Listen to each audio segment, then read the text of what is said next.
আজি এই ভিডিঅ'টো আগবঢ়াইছোঁ সমাজৰ সেইসকল ব্যক্তিৰ কাৰণে যোনসকলে কম পঢ়া শুনা কৰাৰ বাবে এটা ভুল মানসিকতাত ভুগি আছে, যোনসকলে নিজৰ পঢ়া শুনা সম্পূৰ্ণ কৰিব নোৱাৰা দেখি জীৱনটো নিৰৰ্থক বুলি ভাবি আছে।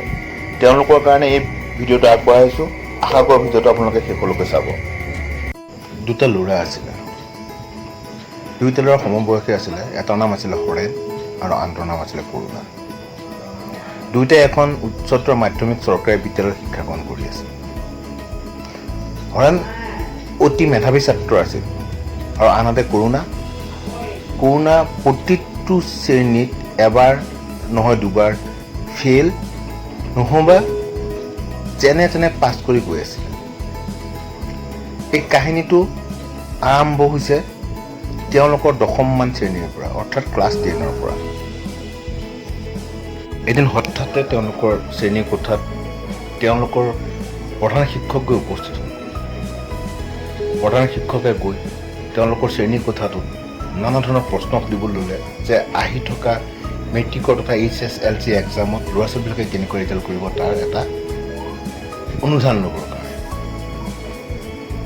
সকলো প্ৰশ্নই যথাযথ উত্তৰ দিয়ে আৰু হৰেণে প্ৰতিটো প্ৰশ্নৰ উত্তৰ খুব সুন্দৰকৈ দিয়ে। কিন্তু কৰুণাই কোনো প্ৰশ্নৰে উত্তৰ দিয়ে। তেতিয়া প্ৰধান শিক্ষকজনে ক'লে, সেই শ্ৰেণী কোঠাৰ ভিতৰত ক'লে যে হৰেণ, তোমাক লৈ আমি অত্যন্ত সুখী। আমি আশা ৰাখিছোঁ যে তুমি আমাৰ স্কুলৰ নাম জিলিকাই ৰাখিবা, তুমি নিজক সফল কৰি তুলিবা, তুমি তোমাৰ নাম ইতিহাসত সোণালী আখৰে লিখিবা। আৰু কৰুণা, তই কি হয় আচলতে? তই এটা গৰু নে কাঠ? তই পঢ় কি নপঢ়? নে তোৰ মূৰত একো মালেই নাই? তোক মাক বাপেৰে একোনো জ্ঞান দিয়া নাইনে যে তই পঢ়িব লাগে? তোৰ একোনো শিষ্টাচাৰ মাক বাপেৰে শিকোৱা নাইনে যে এজন প্ৰধান শিক্ষকে কিবা প্ৰশ্ন কৰিলে এটা উত্তৰ দিবলৈ চেষ্টা কৰিব লাগে? আচলতে দোষ তোৰ নহয়, দোষ তোৰ পৰিৱেশৰ। তোৰ মাৰ বাপেৰে চাগে তোক তেনেকেই গঢ় দিছে। এনেকুৱা কথা শুনি পেলাই কৰুণা অত্যন্ত খং উঠিল আৰু আঘাত পালে। লগে লগে প্ৰধান শিক্ষকজনক তেওঁ ক'লে, ছাৰ, মই আজিৰ পৰা স্কুলেই নাম, মই নপঢ়োঁ, মই পৰীক্ষাই নিদিওঁ, হৈ গ'ল। কিন্তু আপোনাৰ এইদৰে মোৰ মা দেউতাক বা মোৰ পিতৃ মাতৃক অপমান কৰাৰ কোনো অধিকাৰ নাই। তেনেকৈ কৈ তেওঁ ঘৰলৈ গুচি গ'ল। কৰুণা ঘৰলৈ গৈ নিজৰ পিতৃ মাতৃক ক'লে যে মা দেউতা, কোনোবাই মোক অপমান কৰে, কোনোবাই মোক ঠাট্টা কৰে, মই সহ্য কৰিব পাৰোঁ। কিন্তু কোনোবাই মোৰ ভগৱানক অপমান কৰিব, কোনোবাই মোৰ আদৰ্শক অপঘাত কৰিব, মই কেতিয়াও সহ্য কৰিব নোৱাৰোঁ। মা দেউতা, মই আজিৰ পৰা স্কুল নাযাওঁ। তেতিয়া মাক বাপেকে সুধিলে যে কি হ'ল? যে একো হোৱা নাই মা দেউতা, মই আজিৰ পৰা স্কুল নাযাওঁ। মাক বাপেকে ক'লে যে তই স্কুলেই নাযাওঁ, তই যদি বিদ্যালয়লৈ নাযাওঁ তেন্তে তই পঢ়িবি কেনেকৈ? তই কেনেকৈ এজন সফল ব্যক্তি হৈ উঠিবি? তই কেনেকৈ আমাক বুঢ়া কালত সঁহাৰি দিবি? তেতিয়া কৰুণাই ক'লে, মা দেউতা, মই এই মানুহৰ মানসিকতাটো পৰিৱৰ্তন কৰিব বিচাৰোঁ যে বিদ্যালয়ত শিক্ষা গ্ৰহণ কৰিলেহে, বিদ্যালয়ত শিক্ষা গ্ৰহণ কৰি খুব বেছি নম্বৰ পালেহে এজন মানুহ সফল হ'ব পাৰে।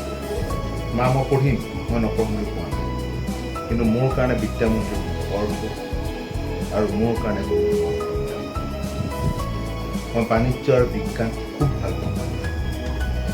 দেউতা, তুমি মোক বিজ্ঞান আৰু বাণিজ্যৰ সকলো পাঠ্যপুথি সম্পৰ্কে মই পঢ়িব বিচাৰোঁ। মোৰ এই ঘৰৰ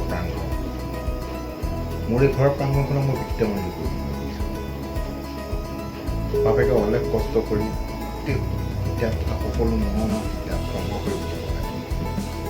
কৰুণাই দিন ৰাত একাকাৰ কৰি বাণিজ্যৰ বিজ্ঞানক অধ্যয়ন কৰি জ্ঞান আহৰণ কৰি, তেওঁ সদায় জ্ঞান আহৰণ কৰি বছৰ কেইবছৰ এনেকৈ পাৰ হৈ গৈ আছে। এদিন তেওঁ বিজ্ঞানৰ প্ৰযুক্তিবিদ্যাত এনেকৈ পেলালে, এনেকৈ আগবাঢ়ি গ'ল, তেওঁ এদিন এটা নতুন প্ৰযুক্তিৰ আৱিষ্কাৰ কৰিলে। বিজ্ঞানৰ পথভূমিত তেওঁ নিজৰ নামটো সোণালী আখৰেৰে লিখিলে। তাৰ কেইদিনমানৰ পিছতে সি পঢ়া সেই বিদ্যালয়খনৰ প্ৰধান শিক্ষকজনলৈ এখন চিঠি গ'ল। আচলতে সেইখন চিঠি নাছিলে, এখন নিমন্ত্ৰণী পত্ৰ আছিলে। প্ৰধান শিক্ষকজনে নিমন্ত্ৰণী পত্ৰখন পাই খুলি চালে, চাই দেখিলে যে এটা নতুন প্ৰতিষ্ঠান গঢ় লৈছে আমাৰ এই চহৰখনত। আৰু এই প্ৰতিষ্ঠানটোৰ শুভাৰম্ভণিখনত মোক মাতিছিল। প্ৰধান শিক্ষকজন অকণমান সময়ৰ কাৰণে চিন্তাত্মগ্ন হ'ল যে মোক কোনে মাতিব। তেওঁ ভাবিলে আছে চাগৈ কোনোবা মোৰ শুভাকাংক্ষী, হয় চাগৈ কোনোবা মোৰ সফল ছাত্ৰ যোনে মোক মোৰ উপস্থিতিটো কামনা কৰিছে। তাৰপিছত তেওঁ সেই নিমন্ত্ৰণী পত্ৰখনৰ সন্মান ৰাখি সেই প্ৰতিষ্ঠানটোৰ মুকলি অনুষ্ঠানত শুভাৰম্ভণি অনুষ্ঠানত উপস্থিত হৈ গ'ল। শুভাৰম্ভণি অনুষ্ঠানত উপস্থিত হৈ তেওঁ দেখিলে যে চাৰিওফালে বিজ্ঞত ব্যক্তি, সমাজৰ উচ্চ খাপৰ ব্যক্তি, বিদগ্ধ পণ্ডিত সকলো উপস্থিত আছিল।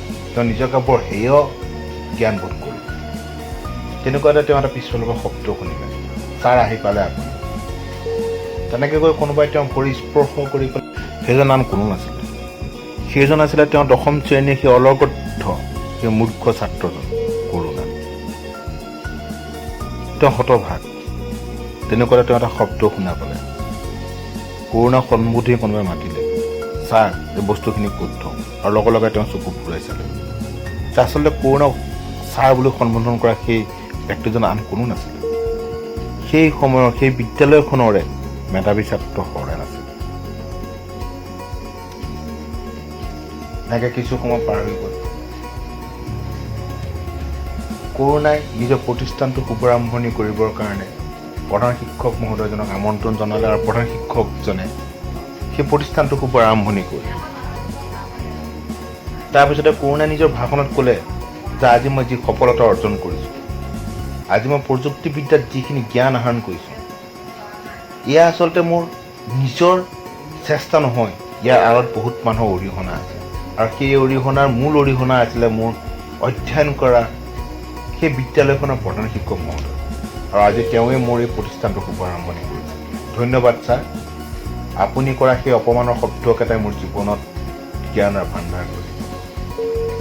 আপুনি মোক পৰিচয় কৰি দিলে মোৰ দুৰ্বলতাৰ সৈতে, আৰু আপুনি মোক চিনাকি কৰি দিলে মোৰ সফলতাৰ সৈতে। তাৰ বাবে আপোনাৰ ওচৰত মই সদায় চিৰকৃতজ্ঞ। এইখিনিতে এষাৰ কথা কওঁ, জ্ঞান কাৰো অধীন নহয়। জ্ঞানৰ কাৰণে উচ্চ শিক্ষাৰ প্ৰয়োজন নাই, প্ৰয়োজন আছে মাথো নিজৰ আত্মবিশ্বাসৰ আৰু ধৈৰ্য্যৰ। জ্ঞান তুমি ভাল পোৱা বিষয়ৰ ওপৰত অধ্যয়ন কৰি গঢ়িব পাৰা। তোমাৰ প্ৰতিভাক কোনো ডিগ্ৰীয়ে বাধা দি ৰাখিব নোৱাৰে। সফলতাৰ কাৰণে যিকোনো এটা দিশত পাৰ্গত হ'ব লাগে, তাৰ কাৰণে কোনো উচ্চ শিক্ষা নালাগে, তাৰ কাৰণে মুখস্থ বিদ্যাও নালাগে, লাগে মাথো এমুঠি জ্ঞান, কিবা এটা বেলেগ কৰাৰ মানসিকতা। গীতাত কৈছে শ্ৰদ্ধাৱান লভতে জ্ঞানম, অৰ্থাৎ যাৰ অন্তৰত শ্ৰদ্ধা আছে, যোনে যিটো বিষয়ৰ প্ৰতি অধ্যয়ন কৰে সেই বিষয়টোৰ প্ৰতি শ্ৰদ্ধা দিয়ে, তেওঁ নিশ্চয় জ্ঞান অৰ্জন কৰিব। আৰু লগতে কৈছে যে নাহি জ্ঞানং পবিত্ৰমিহ, অৰ্থাৎ জ্ঞানৰ সমান পবিত্ৰ, জ্ঞানৰ সমান আচল সম্পদ এই পৃথিৱীত একোৱেই নাই। সফলতাক কেতিয়াও শিক্ষাৰ মাপকাঠিৰে জুখিব নাপায়। ইতিহাস সাক্ষী আছে, জ্ঞানী ব্যক্তিহে আমাক এই আধুনিক জগতখনৰ সৈতে পৰিচয় কৰি দিছে, কোনো শিক্ষিত ব্যক্তিয়ে নহয়। ইয়াৰ অৰ্থ মই এইটো ক'ব বিচৰা নাই যে শিক্ষাৰ প্ৰয়োজন নাই, আমি পঢ়িব নালাগে। তোমালোকে পঢ়া, খুব ডিগ্ৰী লোৱা, কিন্তু সদায় মনত ৰাখিবা, পঢ়া জীৱনৰ সফলতাতকৈ কৰ্ম জীৱনৰ সফলতাহে বেছি গুৰুত্ব দিয়ে।